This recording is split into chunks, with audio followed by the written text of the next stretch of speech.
Patrimonio y actualidad. El socavón abierto hace algo más de 2 semanas en el acerado de la calle Pintor López Obrero, frente al Hospital de la Cruz Roja, y a unos metros del inicio de la calle Doctor Fleming, surgía o provocaba que las noticias se llenaran, ¿no?, de este conocimiento que no solo afectaba a los vecinos cercanos a la zona, sino a toda la ciudadanía cordobesa, y que nos hacía plantearnos el por qué se había producido este hecho, el porqué de esta incidencia. Hace unos cuantos días ya, uno de nuestros colaboradores, Pancho Gamero, a quien damos ya la bienvenida, se interesaba por este asunto. Pancho, muy buenas tardes, bienvenido. Muy buenas tardes, ¿qué tal? Pancho, pues me comentabas que además Emaxa te permitía acceder a este espacio, a esta hendidura, a este socavón, y bueno, pues tenemos, por supuesto, una vez más la suerte de contar contigo y que analicemos qué ha sucedido, porque hemos encontrado todo tipo de noticias, esa información que ha venido desde la propia empresa municipal. Para comenzar, si te parece, Pancho, podemos retrotraernos al inicio de lo que veían los ciudadanos cordobeses aquel día en el que se producía este incidente. Bueno, pues el hecho en sí es fácil de explicar, narrar. Los motivos por lo que ha ocurrido, eso ya es mucho eso más... es ya lo más complejo, que es a donde es más complejo, ¿no? El hecho es que en un momento dado se ha abierto un enorme socavón enfrente del Hospital de la Cruz Roja, de una profundidad, pues puede andar por los 6 metros, 7 metros, un enorme socavón. Hay una imagen en la que se ve que ya están los operarios, han acordonado la zona y están pues intentando lo más rápidamente posible pues arreglar los daños que se han provocado, ¿no? Es una zona, pues ahí había un antiguo pozo que a su vez en su base, en su pie, pues tenía una conducción de aguas residuales, un ovoide que se dice, ¿no?, de una anchura de unos 70 centímetros por unos 125 de alto, ¿no? Entonces, claro, es un punto muy sensible, muy delicado, porque ahí es una conducción de aguas residuales, como he dicho, que comprende una zona de influencia de unos 375.000 metros cuadrados, o sea, una zona bastante amplia de la zona de poniente de la ciudad, la zona de la Victoria. Zona de influencia suya es todo lo que es la Avenida de la Victoria, lo que es toda la zona jardinada, lo que es la República Argentina, ¿no? Aquí os traigo una foto, efectivamente, le pedí ahí a Emaxa, me conoce, ¿no?, de lo que es el tema de las aguas, pues déjame mirar a ver si está relacionado, está vinculado con mi estudio de los veneros, porque se hablaba, hasta la prensa venía, de que podía ser alguno de las aguas de los veneros las que había provocado esto, ¿no? Entonces me asomé y la verdad que es un socavón que impresiona, porque se ve ahí en el fondo a las personas, ¿no? Coincide precisamente esa profundidad, porque es que, como decía, el ovoide, la conducción de aguas residuales está sobre 6,5 metros de profundidad. Entonces lo que se comprende que ha pasado ahí es que la base donde se asienta tanto el pozo como este ovoide que está debajo, pues ha cedido, se habrá quebrado y entonces se produce la fuga del agua residual, entonces ahí es donde se produce el problema, ¿no? Está esa conducción, esa profundidad, porque tiene una propia dinámica, ¿no?, de cómo se construyen. El agua viene pues de la zona del Plan Renfe, se hace una conducción a una determinada profundidad, pues en este caso creo que anda sobre los 5 metros de profundo a nivel del suelo. Entonces a partir de ahí pues tú vas haciendo esta conducción, la vas bajando, ¿de acuerdo?, en este caso hacia el punto afectado, ¿no? Aquí he hecho una recomposición de una foto del año 65, en el que quería un poco explicar la zona de influencia en los distintos tipos de conducciones, ya sea bien de aguas residuales como de venero, ¿no? En la línea, el punto rojo es el punto donde se ha creado el socavón, ¿de acuerdo?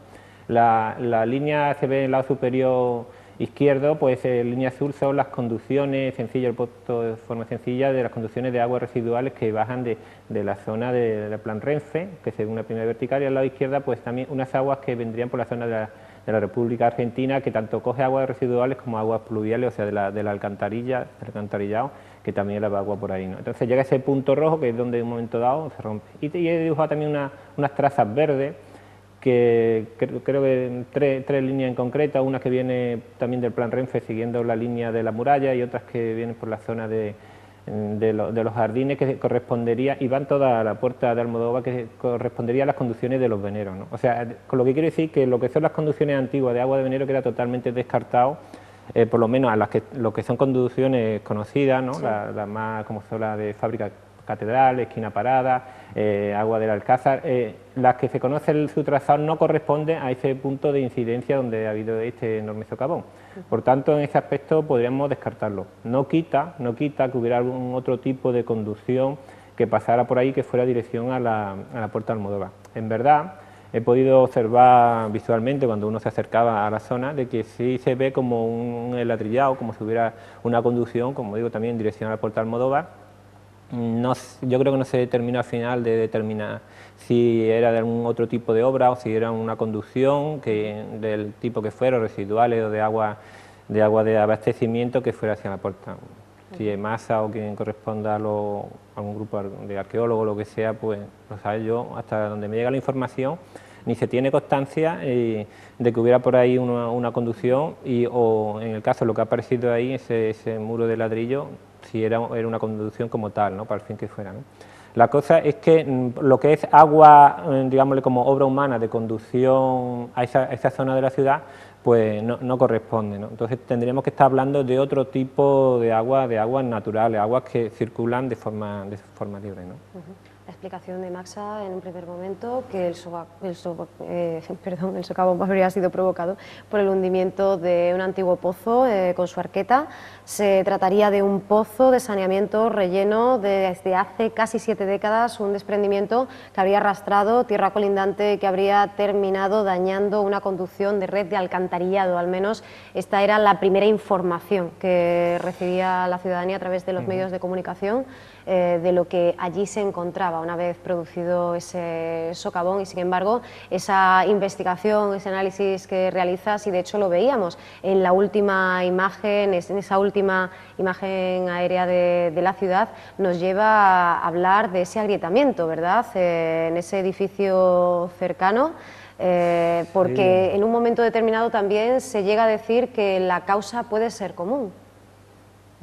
Yo no le achaco de que sea el mismo origen, o sea, tenemos una zona que en verdad ha sido transformada por la mano del hombre, ¿no? Antiguamente lo que era la evacuación de las aguas residuales, pues era el propio arroyo del Moro que pasaba lamiendo, por decirlo así, la muralla, iba paralelo a la muralla, ¿no? Pero ya pasó un poco a mediados del siglo XIX, pues se soterró toda esa zona y, como se sabe, el arroyo del Moro se fue brevemente desviando, ¿no? He traído ahí una imagen de 1860 donde señalo exactamente por la zona que fue retocada sobre ese año 60-61, se acondicionó y no se soterró, sino desapareció el trazado, el movimiento de las aguas del arroyo del Moro, y aquello pues se plantaron árboles, se hizo un relleno de la zona, y es lo que nos encontramos hoy en día. Nos encontramos una zona que ha sido rellenada, que era una vaguada de paso de agua del arroyo del Moro que iba para el Guadalquivir. Claro, ese sitio en concreto ha sido transformado a lo largo de los años. El mismo paseo de la Victoria pues se fue nivelando, porque hay una diferencia de altura desde la zona de los jardines mismo de la agricultura que estuvimos hablando el otro día, y va bajando la calle, va bajando la avenida y va perdiendo la altura, puede haber una diferencia de 7 u 8 metros, ¿no? Entonces eso, cuando se ha ido arreglando esa avenida, esos paseos de tierra en su día, esa zona jardinada, pues se ha ido desmontando el terreno y se ha ido rellenando donde correspondía, y se ha ido nivelando buscando la pendiente adecuada, tanto de norte a sur como de este a oeste. O sea, estamos hablando de una zona de relleno, una zona que ha sido muy alterado. Como digo, se ha desviado en un principio el arroyo y después se ha acondicionado primero en terrizo y después para asfaltarlo. Por tanto, no es un terreno natural, pero eso no quita que debajo de esta superficie, como estamos hablando, cerca de 7 metros, pues sí nos encontremos en movimiento de agua subterránea. Ahora bien, hay 2 incidentes, la que ocurrió el otro día, en la que mencionaba, de Dr. Fleming. Me he traído un dibujo, mira, esto, una foto, una composición, esto es una imagen de Google IA, en el cual he dibujado como una especie de trazado de agua. Quiero que no se entienda estas líneas como agua superficial, sino serían como una especie de venas de agua subterránea que va por debajo de su suelo. Que si esa es la imagen real de la ciudad o del territorio, no tiene por qué ser así. Lo que quiero transmitir la idea de que sí existe una serie de movimientos de agua que los capta en lo alto de la sierra y va por debajo del subsuelo y se va moviendo en dirección al Guadalquivir, ¿de acuerdo? Entonces, esto es un nudo de agua, estas corrientes pueden ser también como unos planos de agua, no tiene que por qué exactamente como un cordón, como una línea, como un arroyo, digamos.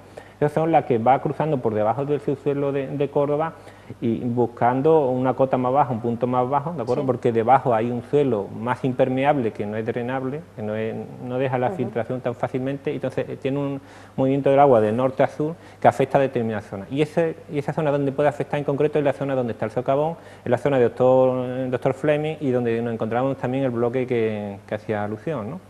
Que está esquina con Doctor Barraquer.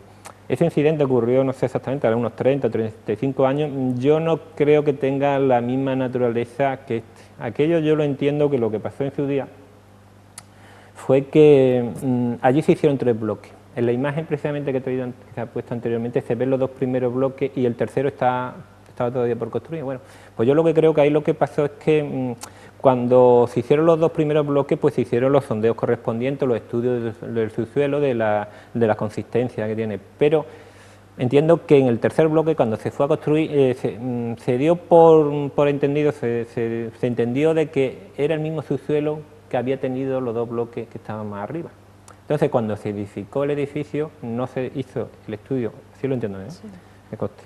Después ya el técnico correspondiente a la persona que diga lo contrario.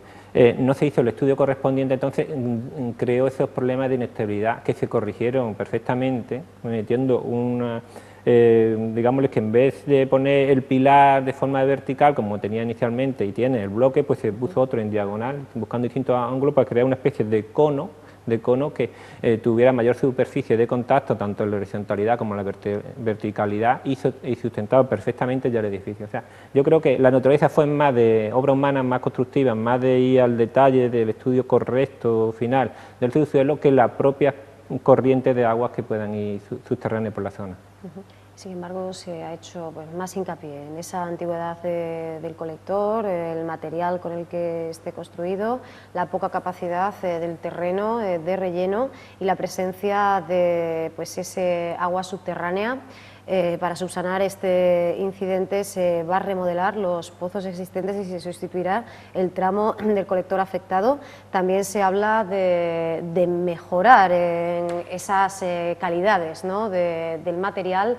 Ya nos has explicado pues, bueno, cómo se podría haber evitado quizá un incidente de estas características. ¿Qué es lo que habría que hacer ahora? ¿Se está caminando en la dirección correcta, en la dirección adecuada? Bueno, la verdad que haber evitado, yo creo que es muy complejo saber en qué podía ocurrir ese incidente. Yo creo que más ahí pues, lo único que puede hacer es responder rápidamente como ha hecho y solucionarlo en pocas horas.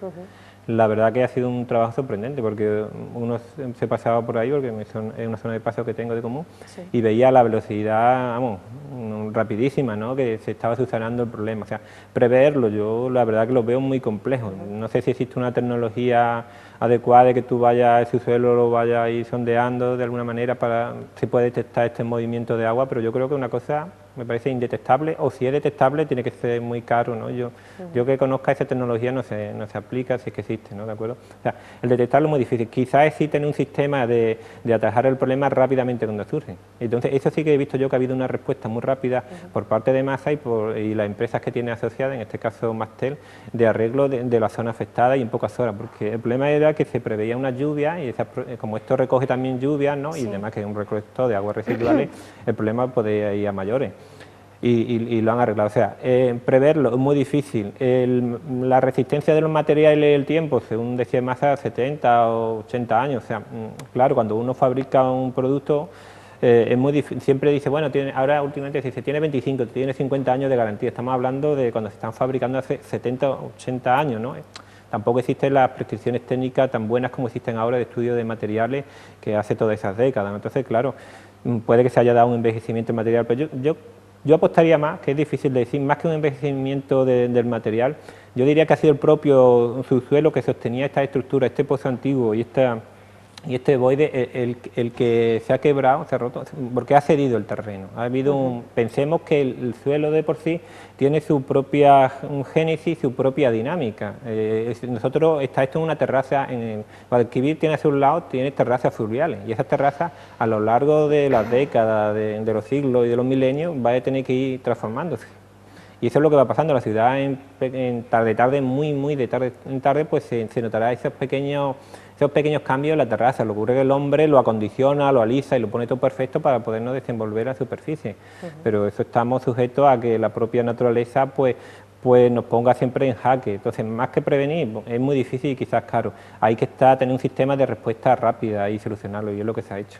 Bueno, pues nos quedamos entonces, ¿no?, con esa buena noticia, después del susto, la premura y el acierto, ¿no?, con el que se ha reaccionado por parte de Maxsa en este caso.